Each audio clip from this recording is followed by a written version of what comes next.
And the more successful you are, the more close-minded you become, because you begin to feel that that's the way to get success.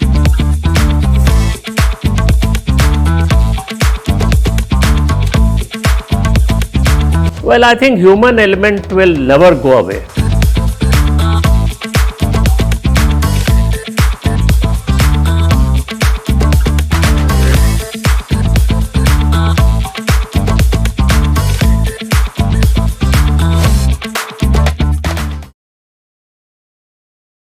So good afternoon and welcome to yet another edition of Thindy Talks at CCD.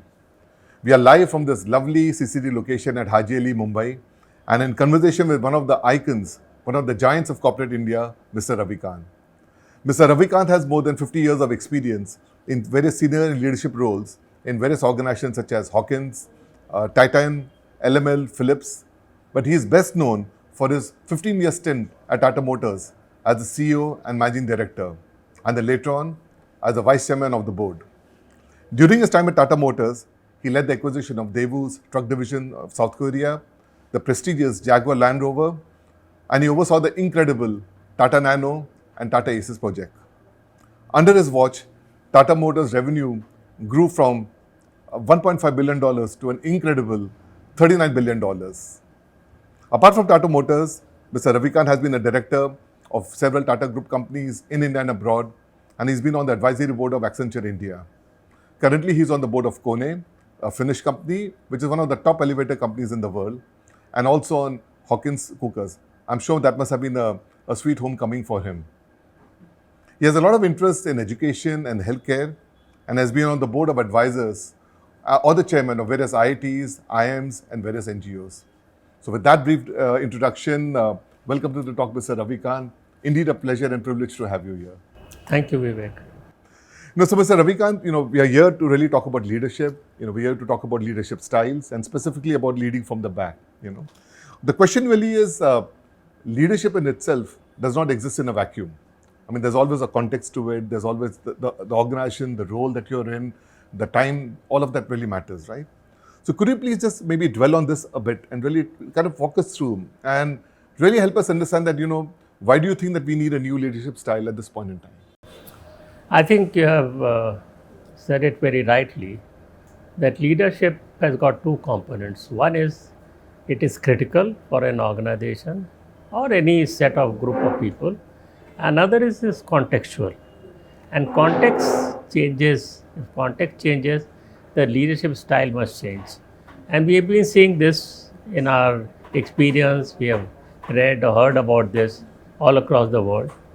If things are going very smoothly in a normal kind of straight curve like this, line like this, you have one kind of leadership. If suddenly, if industry collapses, the company collapses, the economy collapses, you have seen that it requires a different kind of leadership. But what I want to talk about is not so much these 4-year, 5-year changes. What should be the leadership for the next few decades? So far, we have used the leading from the front type of leadership, which in corporate world actually came only about 200, 250 years ago, because that's how the corporates got formed after Industrial Revolution in the 18th and 19th century. And because that Industrial Revolution did something very remarkable, it de-linked the place of production from place of consumption. And therefore, you could produce so much here and you can go out and distribute it to different places. So that required organization. And at that point in time, there were two role models. One was military and there was the Catholic Church. And military was the one which corporate took to, and I believe very rightly, and this worked very well. But it is a hierarchical organization. There's somebody at the top.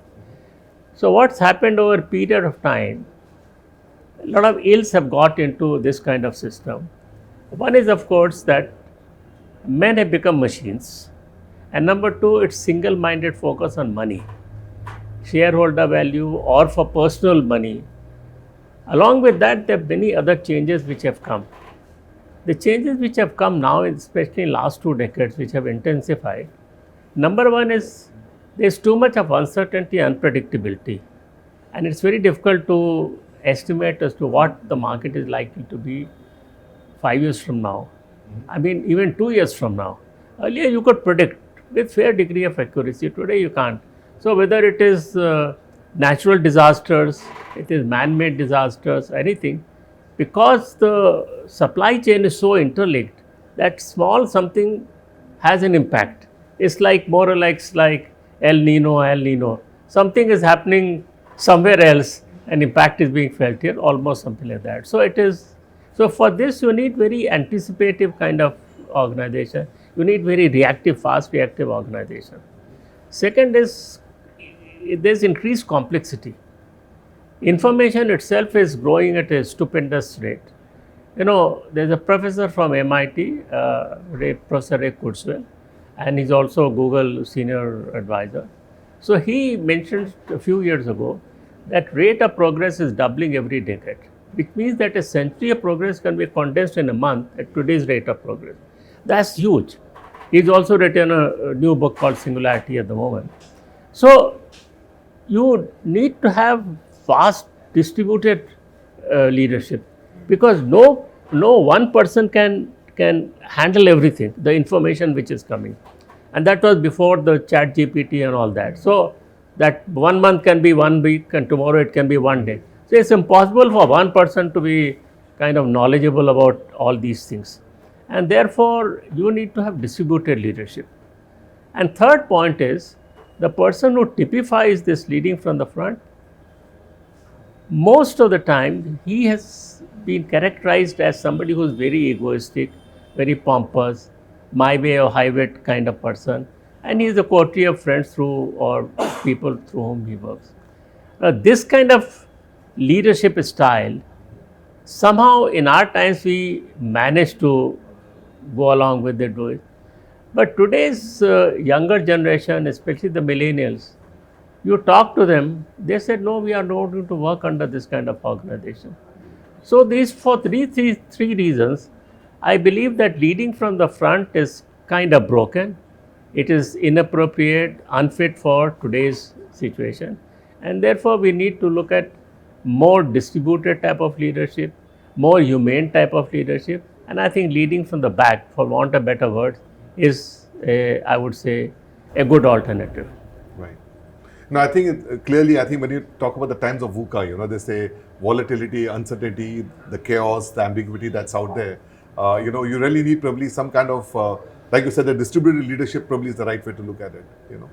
But, you know, one of the things you talked about the today's generation, and this in some ways seem to, you know, deify some people like, you know, when you think about people like Steve Jobs, you think of Elon Musk, you know, perhaps even, you know, people like even Steve Ballmer and Bill Gates, you know, a slightly earlier generation, but, you know, so there was one style of leadership that people really looked up to. And then again, if you were to look at some of the other tech giants and the CEOs right now, like Satya Nadella, Sundar Pichai, Tim Cook, right? I mean, clearly there seems to be two, you know, forms of leadership, you know, playing out right now. And I'm just talking about the tech, you know, because they're kind of well known. So do you think that this is also about really the founder mode versus, let's say, the corporate mode? Would that be irrelevant? The kind of examples you have quoted, it would logically appear to be that. But right. In my experience, it is not necessarily so. Right. So, I mean, you've talked about Steve Ballmer, who was the earlier one, and especially leading to the front type, and now succeeded by Satya Nadella. You don't listen to, you don't see his pictures all the time, like Elon Musk's thing is there. So the thing is, the leading from the front type of leader wants to be in the headlines all the time, and therefore you know about that person. Leading from the back kind of person, he doesn't want to be there, and therefore you don't know about that person. Just because you don't know about the person does not mean that person does not exist, or that person is not running successful companies. Right. So what I'm seeing, especially in the last 6-8 months when I've been interacting with a number of people, that this kind of leadership is also there and has been run very well, USA and worldwide, everywhere, in India too. But people don't know about this. So how can we make it more, make people aware of this kind of leadership, that this also works? You know, so you've actually put together your thoughts in this very interesting read, leading from the back to achieve the impossible. You have co-written this with Harry Paul, who's also a best-selling author, and Ross Reck. I had the good fortune of reading the manuscript, the early edition of it, which you shared with me a year back. What really struck me about this thing was the fact that you chose really the format of a parable to get your point across, and I think you've done that very, very succinctly and extremely well. But what made you deconstruct? I mean, did you always knew that there's a management style that you kind of think? I believe in one of the talks you've talked about that one of your close friend, I would imagine Mr. Anil Kapoor, kind of said that this is what I believe, Ravi Kant, is your management style. So could you just kind of walk us through that? So I didn't know how I was working. I was working in a certain manner. Till about 4 years ago, I asked a friend of mine who has known me for 40 years or so. So I just asked him, what do you think would be my style of working? Now, mind you, he comes from an advertising world, communication world. Right. So he gave me the headline. And the headline he said was, Ravi, you lead from the back. Now that set me thinking, because I had not realized till then as to how I was working. So he gave a headline, and then I began to think about it, go over my 50 years and deconstruct what does it mean. And through that, I came to these 3 truths which are contained in this book through a parable, through a mid-level manager. Right. And this, the protagonist of sorts, Shiv Kundra, did you have a Shiv Kundra in your organization, or would you identify yourself with Shiv Kundra in the early part of your career? No, never. Never? Okay. No, so I think this would be a good time, sir, for you to just kind of talk us through, the 3, pillars of your this thing, and would love to. So, thank you. Yeah. So these are actually very simple. Each of these components are very simple to know. Everybody knows about them. But I think the beauty is in putting in a structure and making it therefore easily understandable and therefore easily scalable. So what are these 3 things? Number 1 is to do with yourself. How should I be? Because all the change, everything starts from you. So in that there are 3 things, and each of these there are 3 things. So first is have an open mind. Now it's easier said than done. Everybody thinks he or she has an open mind till you ask somebody the distance, ask somebody who's down below you, ask some associate, then you will know what is the reality. And the more successful you are, the more close-minded you become, because you begin to feel that that's the way to get success, and therefore you are not willing to look at other things. So have an open mind. Number two is take ownership. So whatever you do, even though you may not be financial owner, but you, or whatever level you may be, if you assume or if you think that I am the owner, it's a different perspective you bring to the job, different perspective you bring to the task. I mean, I'll give an example of when I left Titan Watches and joined LML Vespa to be actually in Delhi. We all thought, because LML Vespa was going down and it was going to be liquidated almost. So all of us in the marketing department took the ownership. No, we will not let it happen. We will not let it happen. And I think many things were done. And of course, it was a big turnaround. From loss making, it became profit making. Against a very dominant player, it took 9% from 9% to 32% market share. So it was a remarkable change. Only by taking ownership, not to get some money, not to get some position, not to get some increment, to assume that you own this and the lives and the mouths of people who are working in the organization. Third is be detached. Now, this seems a contradiction, ownership and be detached. But I think if you look at it in a very kind of cool and collected manner, you'll find that actually there's no contradiction. And because what you're doing is not for money, not for something else, but you want to keep a distance from this. Because what happens is, if you have a distance, then you have equanimity, because things will go bad, things will go high up, more than your expectation. And that time you begin to feel that, oh no, I have done it. So if you have a distance, then you have a greater equanimity with all this. So 3 things. Number 1 is have an open mind. Number 2 is take ownership. And third is be detached. The second pillar is how to deal with the team. In that, first is develop trust. Number two is collaborate, and number three is Leverage strength. leverage strengths. Leverage strengths. Now, all these three are known. I'll talk about leveraging. Trust is, in my view, consistent integrity, and you got to live it. You cannot fake it. And when you begin to live it, then people begin to come around you. Number two is collaboration. Number three is leverage strengths. We normally look at people's weaknesses. But what I have seen in my experience, if you identify people's strength, put them in a collaborative manner, in an environment of trust, you create a very, very powerful organization, which are not looking at transactional things, which are not looking at incremental things. We are looking at big, big things. And third part is, of course, we all exist to do a task. So in tasks also there are three this thing, how to deal with the task. Number one is look at something big. Don't extend the past into future, but look at opportunities. And that is something which I learned in a big way at Tata Motors, thanks to Mr. Tata, because he could see opportunity, he could make us see the opportunity and go for a big thing, then work backwards from there. When you work backwards, you find that you cannot meet your aspirational target, and therefore you are forced to become innovative, you are forced to think out of the box, and that's where many, many good things happen. And third is be tough softly. That means as far as performance is concerned, leading from the back doesn't mean that you are soft, but leading from the back means that you are as tough as anybody else, but you treat people in a humane manner. You don't treat people as machines, you don't people as assets, but you treat people as humanely as possible. Yeah. I think a lovely framework and very simple. It's very easy to kind of understand. I especially found your this whole framework about assuming ownership and being detached slightly difficult to kind of get my head around, and I found a lot of similarity also with our ancient philosophy, like something like Buddhism. It's also full of contradictions and paradoxes. Like the fact that you have to be detached yet show compassion. There is no self, but you're striving towards enlightenment. So maybe if you could just double down this a little bit. I think it'll be nice. Well, some people say it's Hinduism, some people say it's Buddhism, some people say, but I think it's a way of life. It's a way of life. That means you're not attached to something in a sense that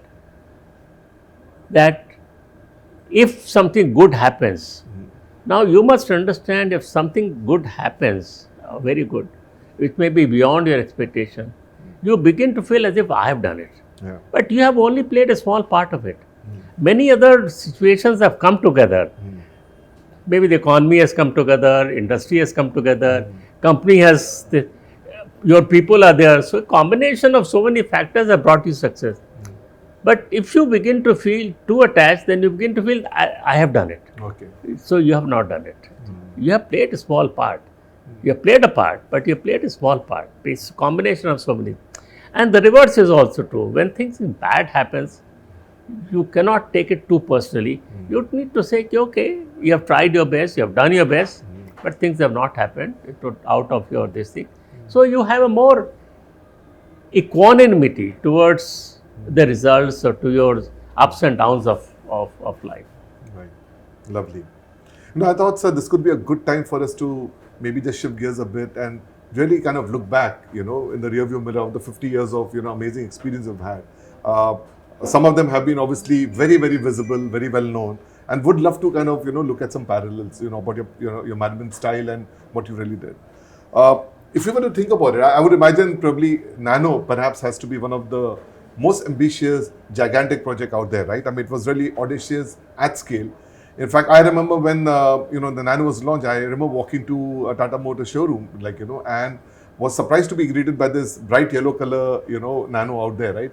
With really impeccable interiors. It looked extremely edgy and futuristic, If I may say so, it didn't look like a Tata car at that point in time, right? And, I remember remarking to my friend that just getting the BOM together, the bill of material together to make a car for 1 lakh would have been absolutely insane, let alone putting all of it together and making the car work, right?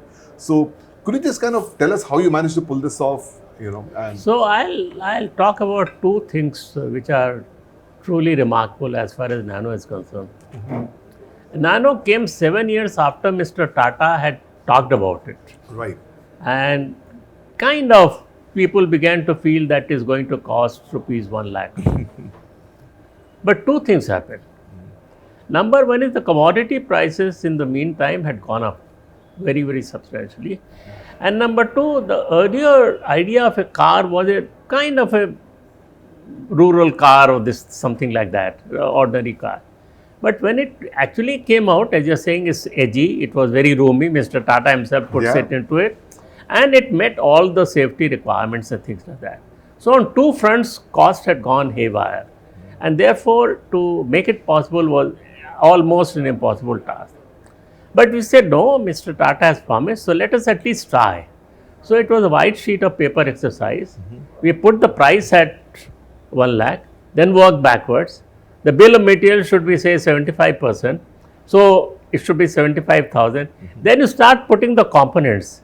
If this is a theoretical car, how much should wheels cost, how much should sheet metal cost, how much should painting cost, how much should battery cost, like this we put. And then we said, then everybody said it's not possible. So that's how when we started putting our engineers into the job, our vendors into the job, and everybody said impossible. But I can tell you, then everybody, same people, made it happen. I mean, it was fantastic as far as innovation is concerned, as far as thinking is concerned. It is a remarkable one. I don't think it has ever been done in any industry, definitely not in auto industry. Because today you have motorcycles which are costing 1 lakh rupees. We are talking about a four-wheeler. yeah, That point in time costing this. So it happened. That was one. Number two is, it went through some unfortunate experience. yeah, That we have to move out from West Bengal, from Singur, and we went to Sanand. And again, this is something remarkable. It has not happened anywhere in the world. We were kind of dismantling the factory which had almost been completed in West Bengal, putting everything into containers, nut by nut, bolt by bolt. We dismantled, put them in 1,300 containers. We took them almost 1,400 kilometers to the west side. So while this is being dismantled, another factory is being raised, but Mr. Tata has promised that car will be available. Now this would have taken about 1.5 to 2 years. So at a third place, which was a commercial vehicle in Uttarakhand, ACE factory, and commercial vehicle factory is very different from a car factory, but we took things out and we started producing, I think, about 200 cars per day. Now, doing three things simultaneously, I think is quite amazing. It is I can only say that the engineering team or the people at Tata Motors did such a fantastic job. I don't think anywhere in the world you can cite any example where three things are happening simultaneously. Now, I think we've not, spoken. Of course, much has been written about it, but I think some of these stories are frankly really amazing, right? I, in fact, remember this, that when the launch was imminent, I happened to watch you on television where one of the reporter accosted you and said that, Mr. Ravi Kant, I believe the car is coming out next month, but is it going to be a 1 lakh rupee car still, And you just kind of replied, saying that, listen, I mean, with the rising input costs, why don't you wait and watch to see how close to 1 lakh will be? And I remember thinking that, Mr. Ravi Kant has kept the door open to probably do an escalation, but you eventually launched the car at 1 lakh, right? I think that's sheer audacity. And but tell me, it must have been very difficult, right? Because that, I believe, was just an off-the-cuff remark by Mr. Ratan Tata at, I think, the Geneva Motor Show, right? And that kind of captured the imagination of the public, right? Must have been difficult, right? And did you at some point feel that this is not going to happen? You might just have to rethink? Yeah, when you do these kind of things, there are always occasions, moments when you think that it's not going to happen. It's never an easy job, it's never a smooth sailing. So at couple of occasions it did happen that it did appear that we may not be able to do it. Yeah. And then each time we went back to the drawing board and forced us to innovate. Each time we had to, whether it was logistics, whether it is engine, whether it is this thing, whether it is our suppliers, whether it is big multinationals kind of vendors we had.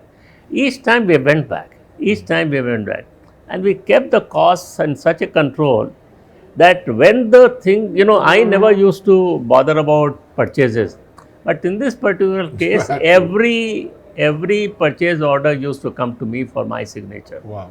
And it would say that cumulative cost so much, estimate was so much, therefore excess or less is so much. And when you find that it is more, then at that point I say, okay, no, we can't proceed further till we handle this. And so I think at least two occasions were there when we came back, sat down again, and again the engineers, scientists, everybody else did, I would say, fabulous job, absolutely fabulous job. When you were doing this, what you call as a white sheet exercise, and when you kind of kept back and really rethinking about what the cost should be, did you ever kind of think that, oh my God, we've been paying a lot for the components in the past, and Not really. Was it like a revelation of sorts? Because Not really. I don't think we should be thinking that way. Yeah. Now, I mean, Because it is different. Yeah.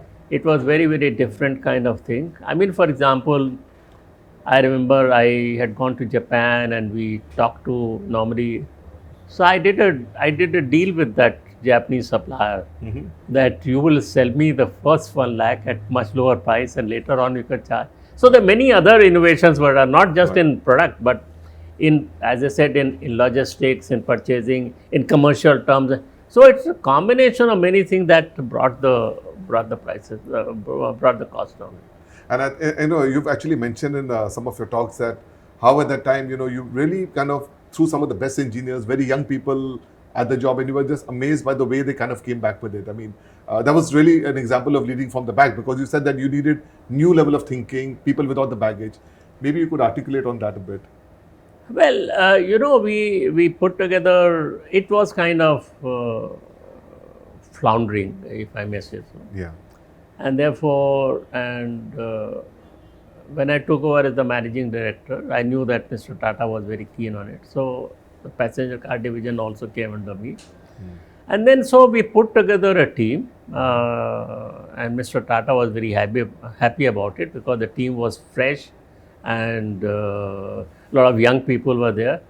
And we set about going in a very different way. And we said, okay, this is never say never kind of attitude, and people were so passionate about it. We are going to make it happen.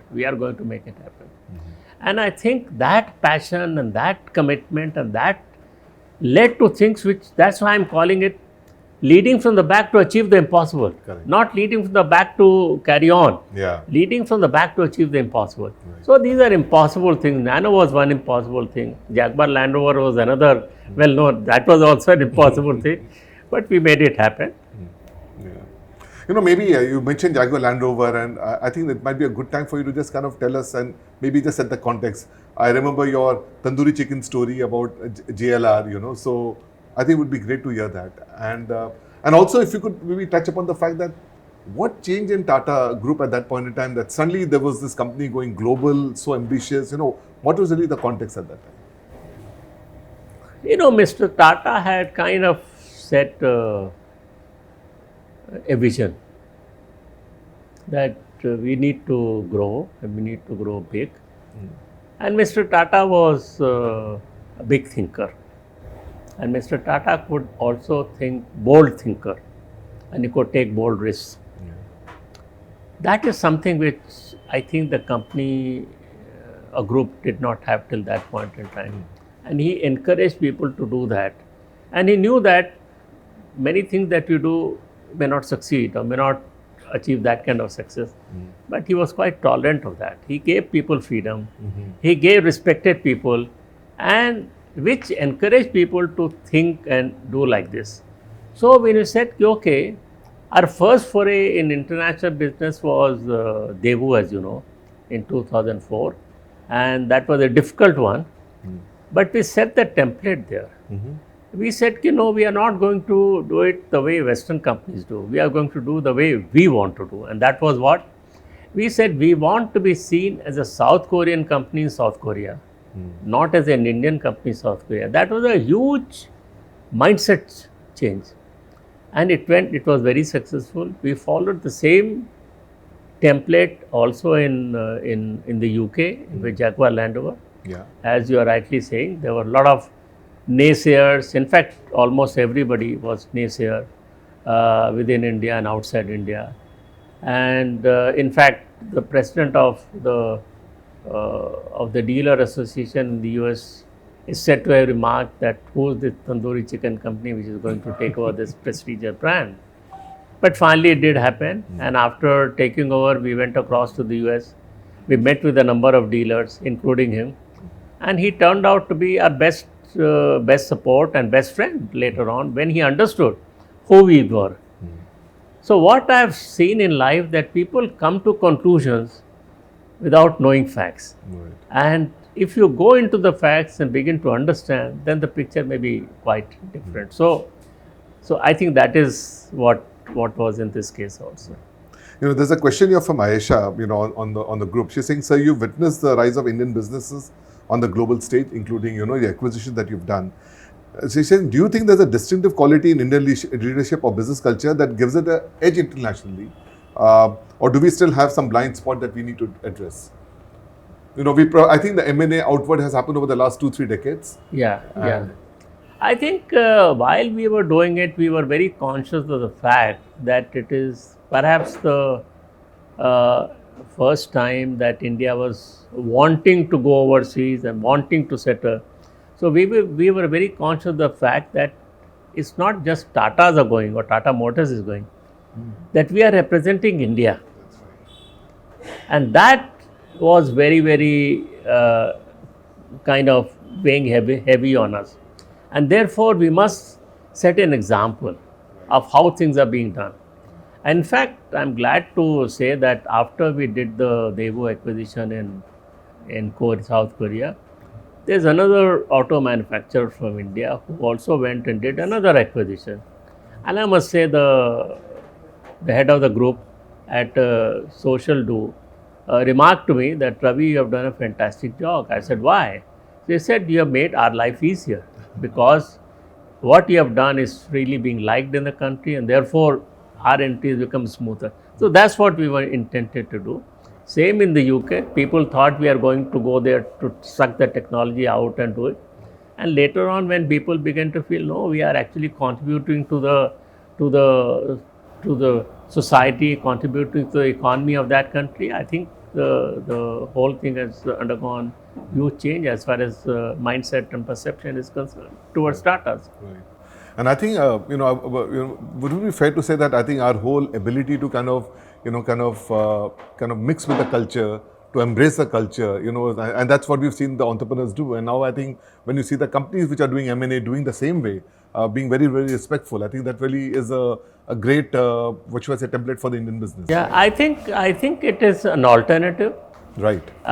One alternative is what normally has been used is ki, okay, you go there, take over the company, you have a 100-day plan, wipe out all existence of the taken over company and paint everybody with the same color that you wear.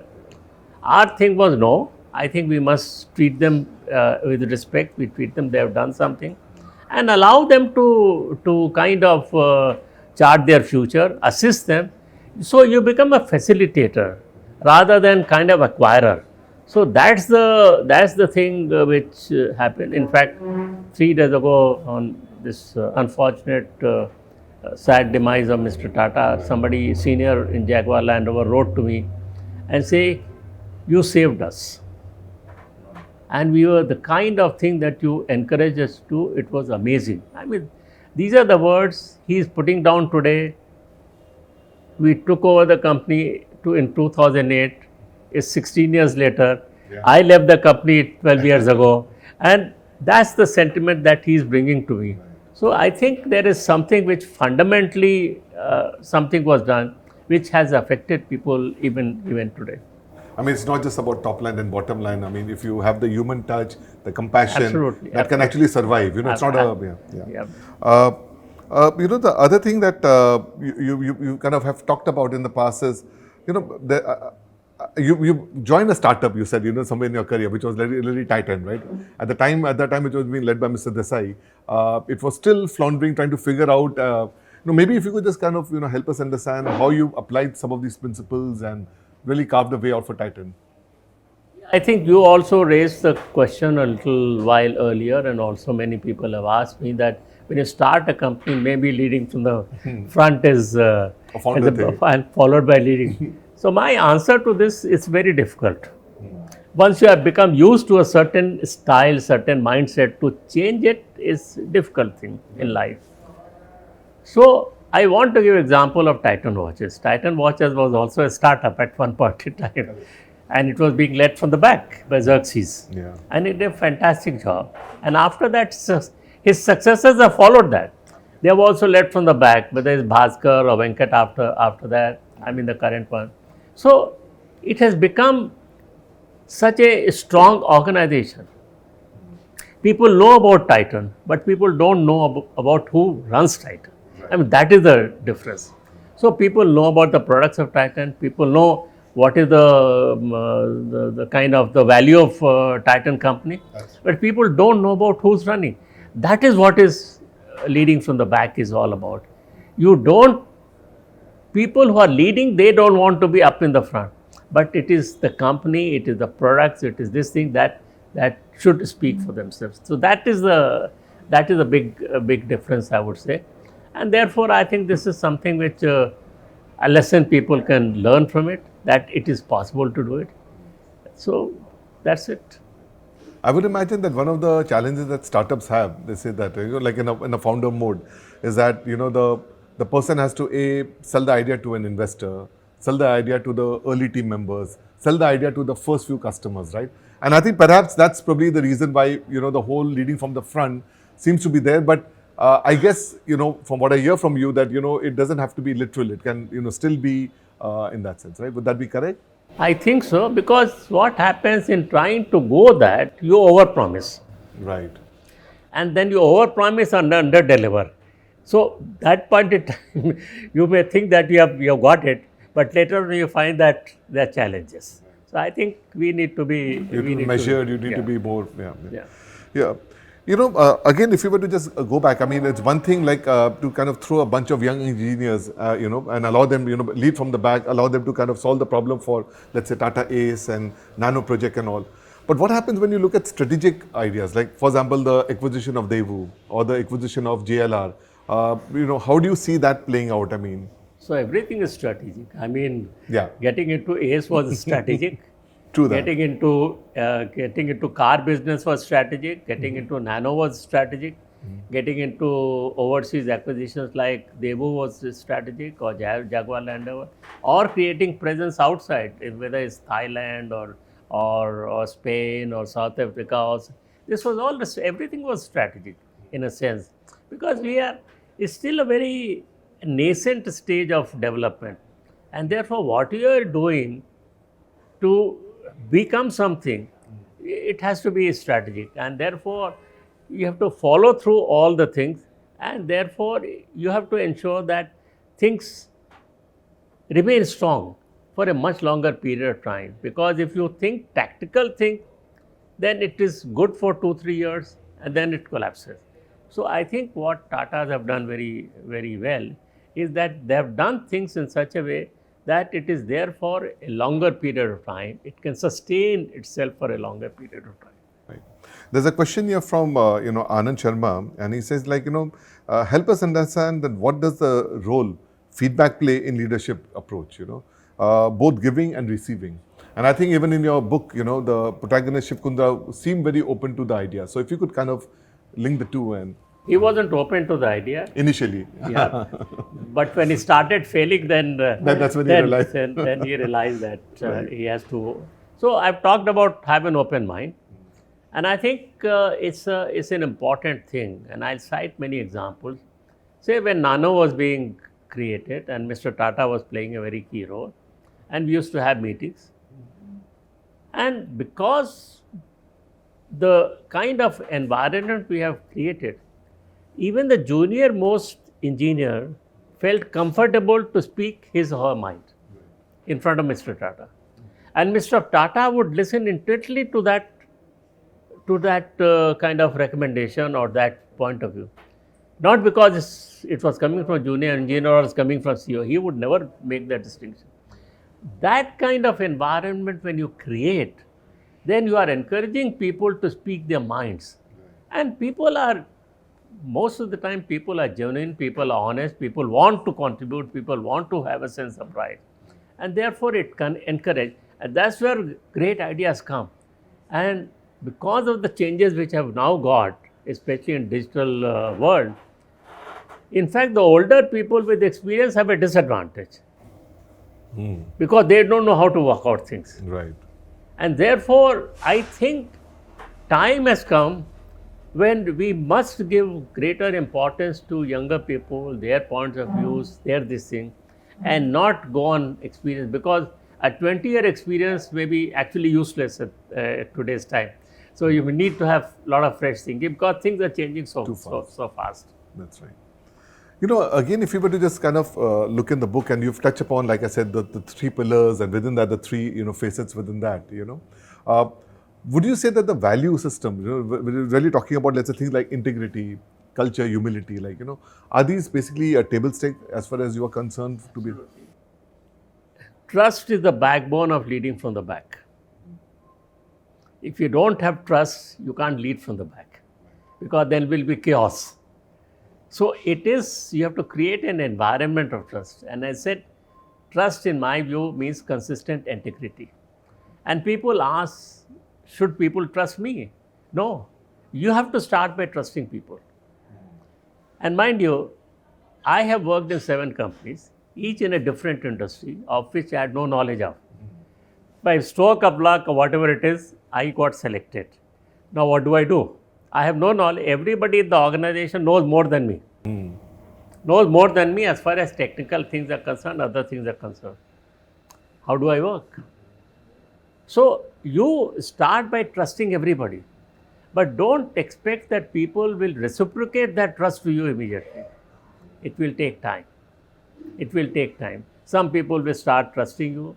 Some people will look at your behavior, your way of doing, how transparent you are, how fair, how equitable, how authentic you are, and then begin to trust you. Some people may not trust you at all even after 2 years, Right. 5 or 7% people. But you got to carry on like this because there is no alternative. You got to do this. But later on, you'll find that you've created a very, very strong organization. And people begin to feel that you have no agenda.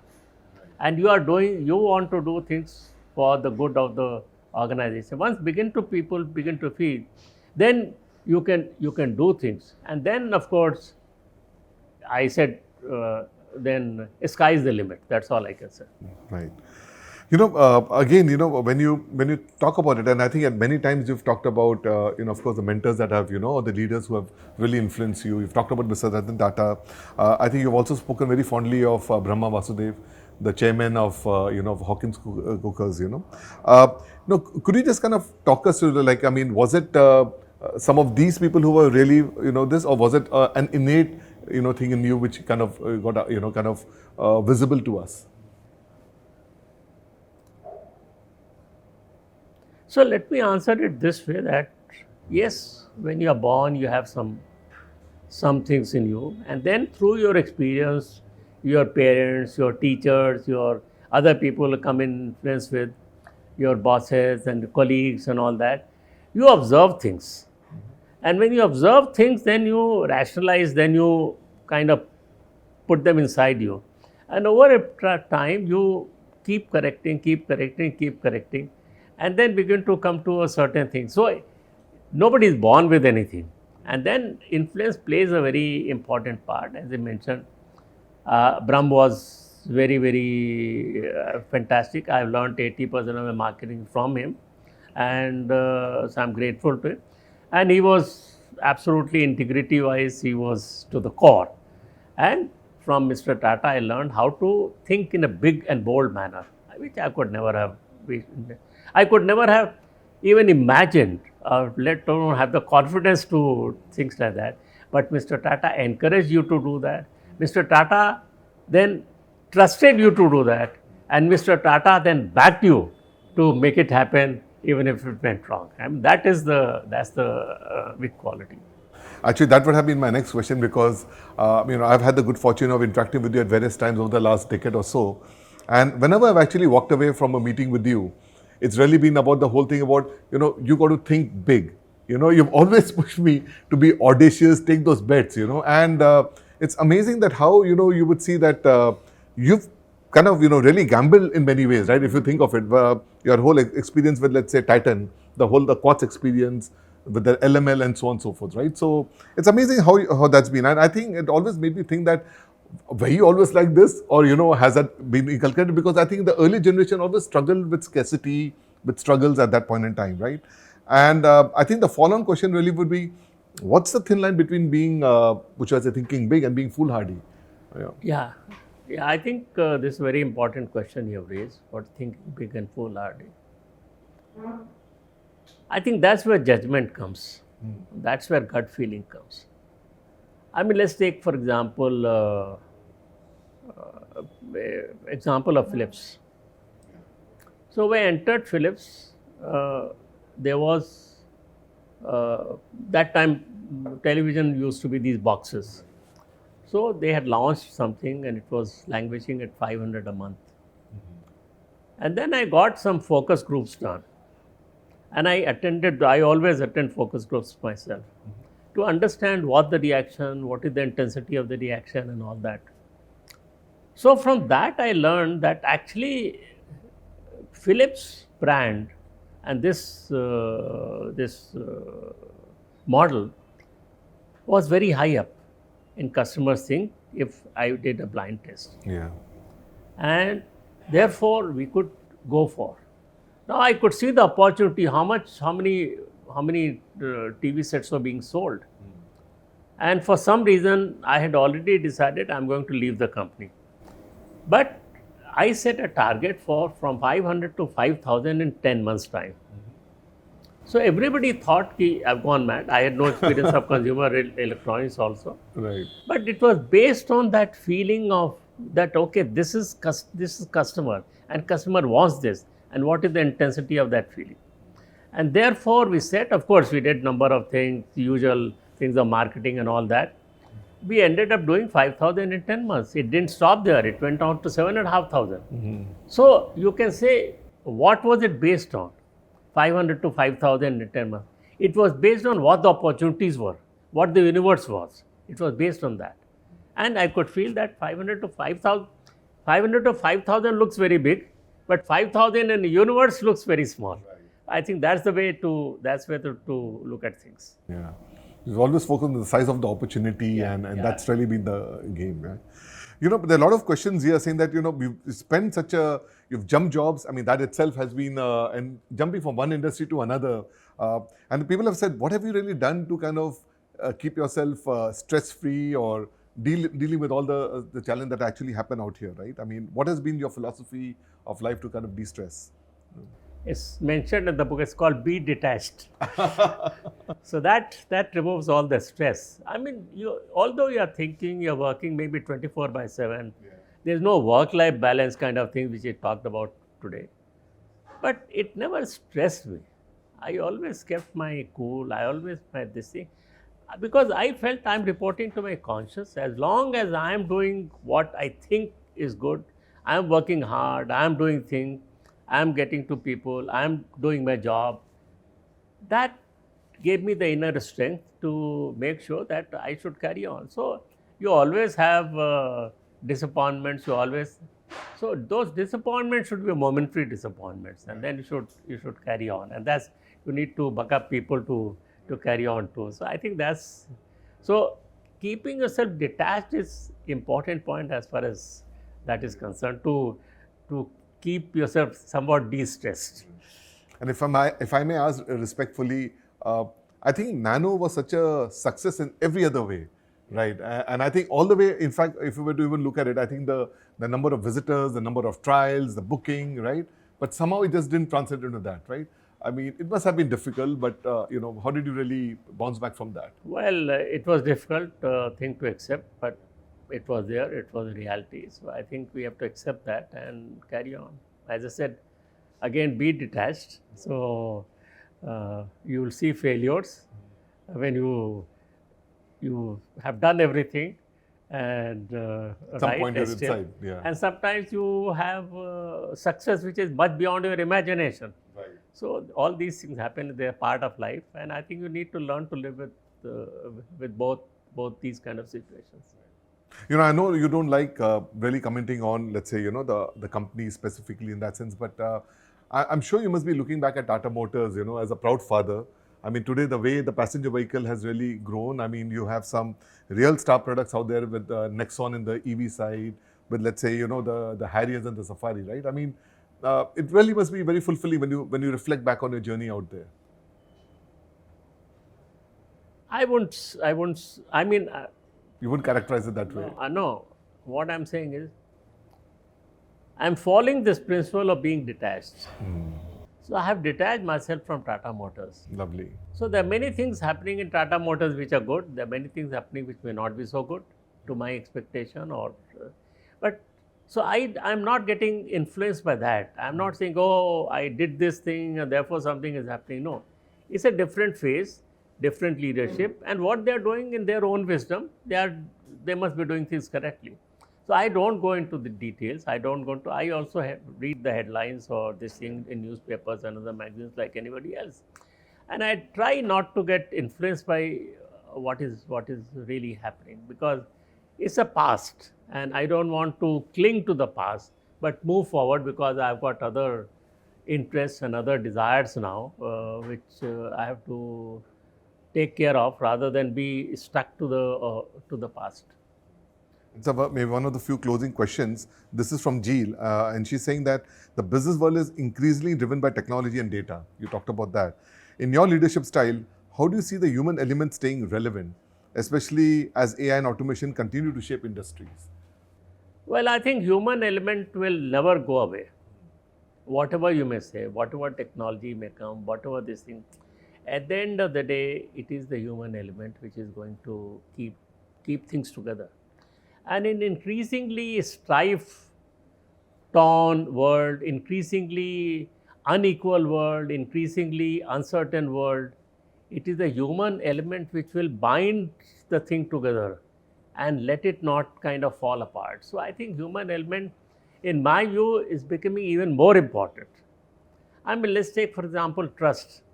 With all the technology which is coming, all the fake news which is pervading everywhere, I don't know what is the truth, what is fake.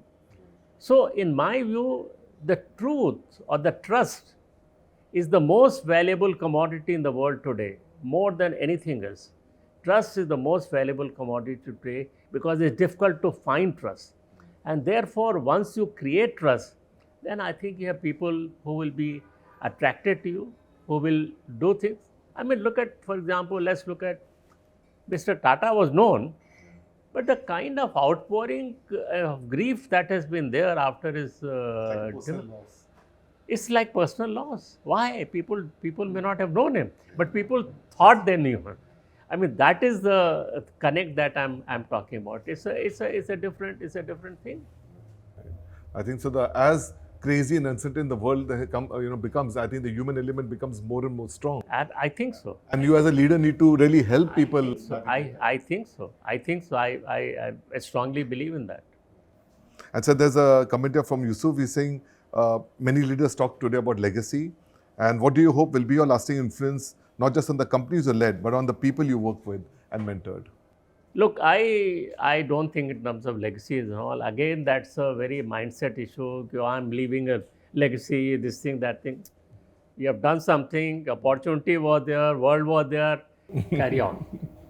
Move ahead. Right. So don't talk about all this legacy business and all that. That's again coming from a vicious mindset.